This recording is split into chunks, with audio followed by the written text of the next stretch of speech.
Bangladesh football বিশ্বকাপ না খেলা সত্ত্বেও বাংলাদেশের মানুষ ফুটবলের প্রতি যেই প্রেম দেখায়, যেভাবে ফুটবলটাকে ভালোবাসে, সেইটা দেখে আমি মুগ্ধ। কিন্তু শুধু ভালোবাসাই ফুটবলের উন্নয়ন সম্ভব না। ফুটবলের উন্নতি করতে গেলে দরকার ভালো অবকাঠামো এবং ভালো পরিকল্পনা। এমনটাই কিন্তু মন্তব্য করলেন বাংলাদেশের নতুন কোচ থমাস ডুলি। উনি কিন্তু দায়িত্ব নেওয়ার পর ওনার যে পরিকল্পনাগুলো, এগুলো কিন্তু কিছুদিন পর পর আসলে উনি আমাদের সামনে নিয়ে আসেন।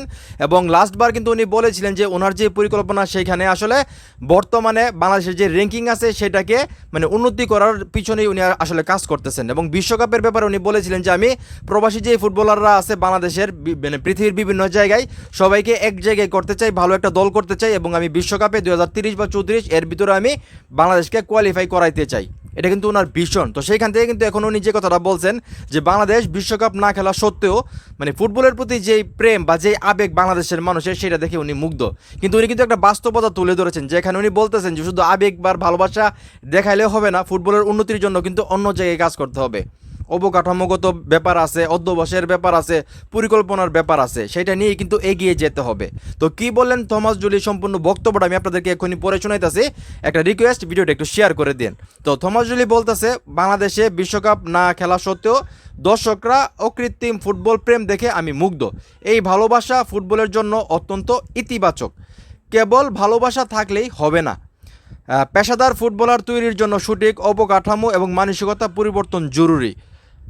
তাই তাই তাহলে হয়তো একদিন বাংলাদেশ বিশ্বকাপে খেলতে পারবে। তো উনি যেটা বলতেছেন, একজন ফুটবলার তৈরি করতে গেলে অবকাঠামো যেই প্রয়োজন জিনিসগুলো আছে সেইগুলো লাগবে এবং মানসিকভাবে পরিবর্তন করতে হবে। তো আমরা সবাই জানি বাংলাদেশ থেকে কিন্তু আসলে ওই রকম ফুটবলার এখনও তৈরি হইতেছে না। আমরা যদি আজকে থেকে 10 বছর 15 বছর আগে দেখি, ওই লেভেলের যে ফুটবলারগুলো ছিল, বর্তমানে কিন্তু বাংলাদেশ থেকে আসলে 18-20 কোটি মানুষের একটা দেশ, সেখানে কিন্তু লোকাল ফুটবলাররা কিন্তু সেইভাবে মানসম্মত তৈরি হইতেছে না, সেটা কিন্তু আমাদেরকে মানতে হবে। তো বাংলাদেশ কিন্তু এখন টোটালি আসলে প্রবাসী ফুটবলারদের উপর জোর দিতেছে। এবং আমি যেটা মনে করি, প্রবাসী ফুটবলারদের জন্যই আজকে বাংলাদেশের ফুটবলটা আবারও প্রাণ ফিরা পাইছে। হামজা চৌধুরী, সুমিত সোম, জামাল ভুঁইয়ারা যদি বাংলাদেশে না আসতো, তারা যদি বাংলাদেশের ফুটবলের হাল না ধরতো, তাহলে আমার মনে হয় না যে এখন আমরা যেভাবে এক্সাইটেড ফুটবলটা নিয়ে যেভাবে চিন্তা করতেছি, সেটা হয়তো কিনা আমি যাই না। তো আমিও থমাস ডুলির সঙ্গে একমত। শুধু ফুটবলের প্রতি ভালোবাসা প্রেম দেখালে আসলে হইব না। ফুটবলের উন্নতির জন্য যেই কাজগুলো করতে হবে সেইগুলো আসলে করতে হবে, এবং সিন্ডিকেটের বাইরে গিয়ে দেশের প্রতি ভালোবাসা দরদ দেখিয়ে আসলে ফুটবলটাকে এগিয়ে নিয়ে যেতে হবে। এবং থমাস ডুলি যেহেতু নতুন কোচ, ওনার পরিকল্পনাগুলো বাস্তবায়নের জন্য বাহু ফেকে ওনাকে পূর্ণাঙ্গ সাপোর্ট করতে হবে, আমি যেটা মনে করি।